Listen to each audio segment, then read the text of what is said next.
Well, it's time to board up the house, grab your moon suit and a 50 cal, because we're going to go werewolf shredding.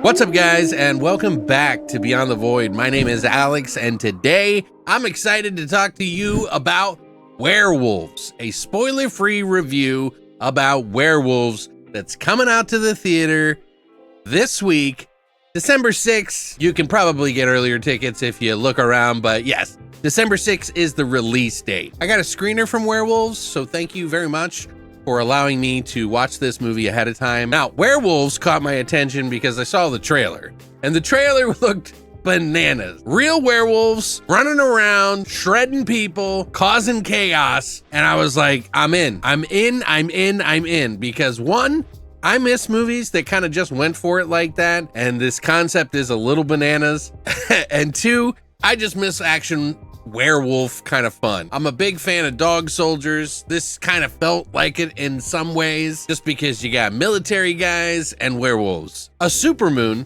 has affected the entire planet a year ago, and it has killed 1 billion people. How?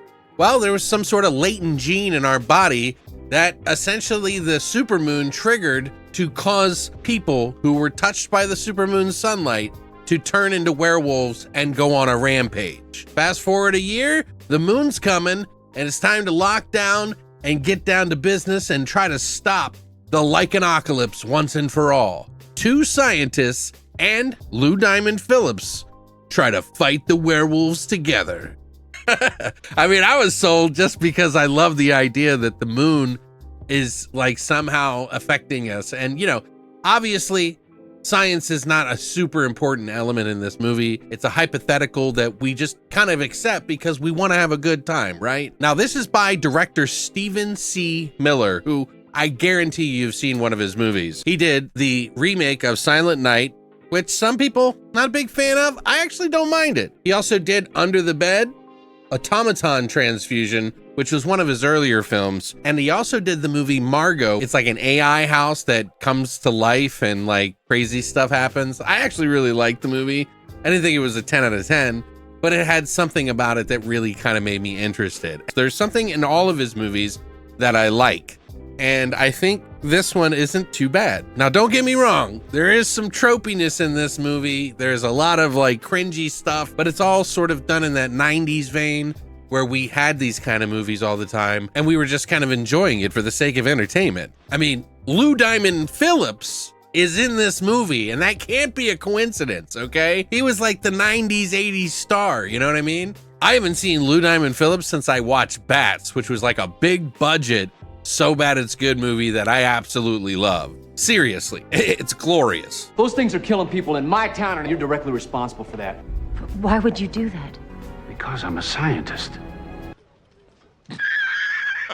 The whole thing feels to me like a Purge movie because everybody's getting set up in the beginning of the movie for this night to happen so that when the moonlight comes out and it turns people into werewolves, they're ready to fight. And coincidentally, since the Purge movies, Frank Grillo has been one of the stars of the Purge, and he just kind of slid on in here to fight the werewolves. Now, he has a family that he loves, of course, which is his brother's wife and child who died in the last supermoon, and he has to go sort of as a scientist, a military scientist, to discover some sort of agent to reverse the process, or at least prevent it from happening. And of course, everything goes wrong, and so he is left with trying to get back home to save his family.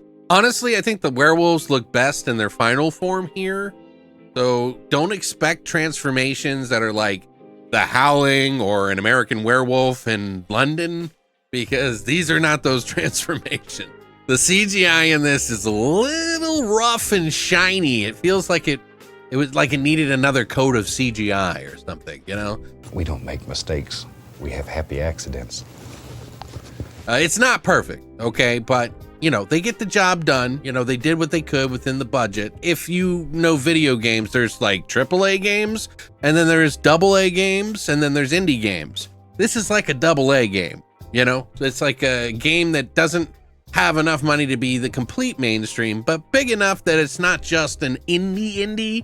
So if you get my point. Like I said, the wolf suits look pretty freaking fantastic. The werewolves themselves look pretty gnarly, and they've always got blood dripping out of their mouths or something. It looks pretty cool. They even have like the animatronics in the face to kind of articulate the mouth and, you know, do some pretty cool stuff with it. Their arms are longer, their legs are longer. They look like hulking beasts. But things get started off pretty quick. I mean, 15 minutes into the movie, you're starting off the movie with like setting up the house and trying to protect it. Then he goes to work, and then that's when things go sour and the kills start to pick up pretty decently, and the gore starts to pile up as well. Now, this wasn't as gore filled as I was hoping for. Seeing Silent Night, I kind of figured this would be a movie that would definitely, you know, show something, and it does. It's just not a lot. And they do use a lot of practical suits, practical gore, so it's not just the CGI blood, you know, thing that you get to see everywhere.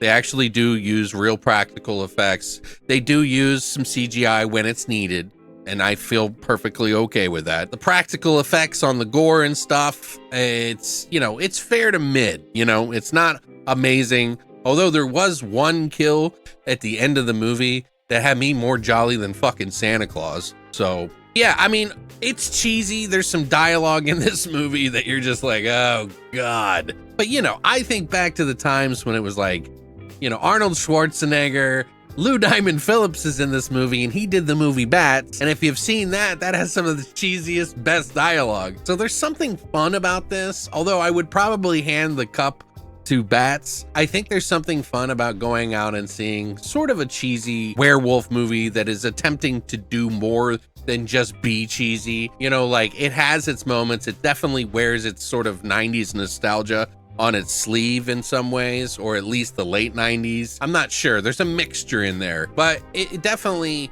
wasn't exactly the most original thing other than the moon concept. It really kind of rides that familiarity trope, and you kind of know what to expect from it for the most part. I enjoyed myself. I would probably give this movie like a 7 out of 10. It leans to 7. It was like a 6.5 to 7. Some people are going to be lower on that score depending on their tolerance of like intentional 90s cringe. Bite me!